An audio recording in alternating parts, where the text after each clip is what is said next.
oday baa inankiisa ku yidhi aabba intaa oo sanaan masaariif ku siinaye bal maanta 1,000 shilin aabba ii keen buu ku yidhi 1,000 shilin dhididkaagaan rabaa inaan cune ku yaroo ciyaal magaalo weligii shaqo aan arkin aqalka hooyadii uu ku koray oo dhinaca baan u dhaafin markaasuu u tagay baa la yidhi hooyadii buu ku yidhi hooyo 1,000 shilin siiyo maxaad ka dhigayo anaa u baahan hooyaysi way siisay odagii aabihii buu u geeyey intuu nin lacagta soo shaqeeyay iska dhigay buu aabo waa tan lacagtii hoo oo ka qaado dab hortiisa ka baxayay buu 1,000 shilin ku tuuray odagii markaas waliba inankiisiiba hoosta ka yareego saas u eegay markaasuu haddana 10 maalmood kadib buu ka yidhi bal beri toolana waan 1,000 shilin aabba waan kaa rabaa fariid baaba tahay adigu ye shaqadaaba taqaanaa 1,000 shilin ii keen hooyadii buu ku yar wareego hooyo lacag siiyo maxaad ka dhigay oo amaan way siisay hooyo moogta hooyo macaan oo keeno oo ka qaado dabkii uu haddana ku tuuray kiina bul maalin muddo kadib uu haddana yidhi bal maantana aabbo fariid baaba noqotee oo tago hooyo 1,000 shilin siiyo war lacagta bariyahan aad iga gurto horta halkeed geysaa way runta ma ku sheegaa aabba igu yidhi ii soo shaqee anu shaqa ma garanaye isagaan markaa u geeyaa 1,000 shilin oo muxuu ka dhigaa odaygu lacagta wallaahi dab hortiisa ka baxayo buu ku tuuraa isaguna markaasay ku tiri war lacag la gubo anigu ma hayee hore magaalada u gal odayga waa mithaal yani mithaal xataa tafhamu shaqa tagay dad markaa wuxuu arkay nimana qaldhisaya uu arkay u waraysto maalintii imsaad soo shaqaysaayo caynkaas oo 1,000 shilin uu la shaqo tago adu wuxuu hawl soo qabanayba uu soo qabtay lacagtii hore lacagtan ma isku qiimaa markaa oo u keenay odagii aabbo hoo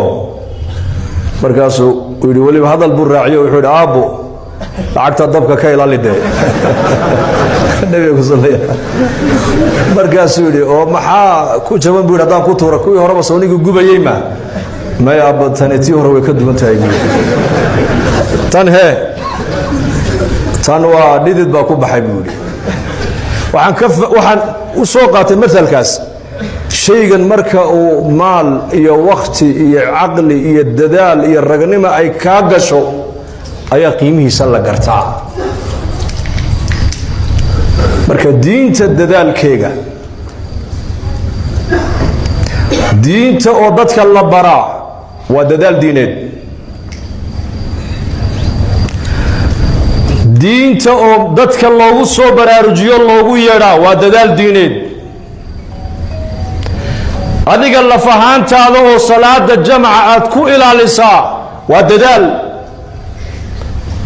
reerkaaga iyo ubadkaaga oo diinta ilaahay aad ku tarbiyadaysaa kasbi xalaalana aad uga soo shaqaysaa waa jihaad waa dadaal waqtigaaga maalkaaga ardayga waqtigiisa inuu diinta barto ku bixinaya waa jihaad man kharaja fi طalab العilm fahuwa fi sabiil الlahi xataa yarjica maalkaaga waqtigaaga ood waqti yar ka soo goysaa ood ilaahay dartii aad u baxdaa kolba tuulo kolba hayjad kolba mii kolba magaalo aad ilaahay dartii u baxdaa reerkaaga iyo ubadkaagana ay waxay kugu sii sugaan aad uga tagtaa waa dacwad waa jihaad reerkaaga dayac laguma leh lagumana odhan nin baa nebiga u yimid oo yidhi awrkayga maan dabraa mise ilaahay baan u tala saartaa waxau nebigu ku yidhi awrkaaga dabro ilaahayna tala saaro markaad baxayso haddaad 4 bilood baxayso haddaad 2 bilood baxayso haddaad bil baxayso haddaad sanad baxayso reerkaaga mas-uuliyad baa kaa saarana waxay biil ka dhiganayeen meel u saar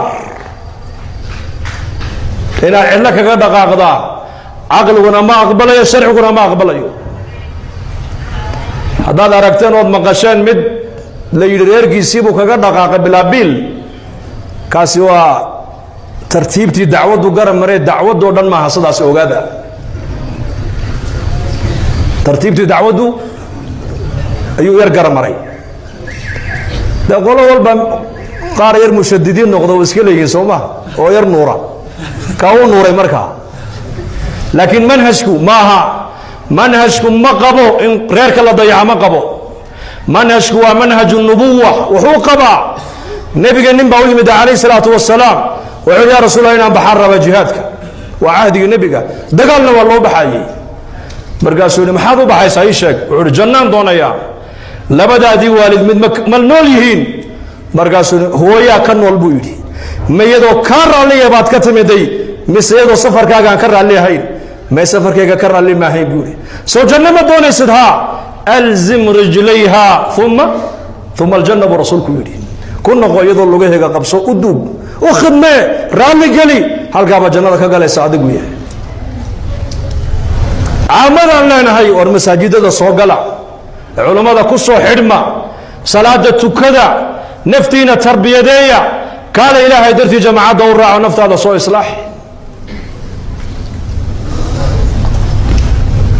taajirka faqiirka hanig oday iyo inaan dhammaan ummadoo dhan diinta inaan ka shaqayno ilaahay baa noo doortay yaa inoo doortay huwa jtabaakum baa ilaahay yidhi huwa jtabaakum ilaahay baa ina doortay muxuu ilaahay noo doortay marka inaad diinta ka shaqaysaa laguu doortay ma aha inaad caabid noqoto keliya laa cibaadadu aday gaar kuu tahay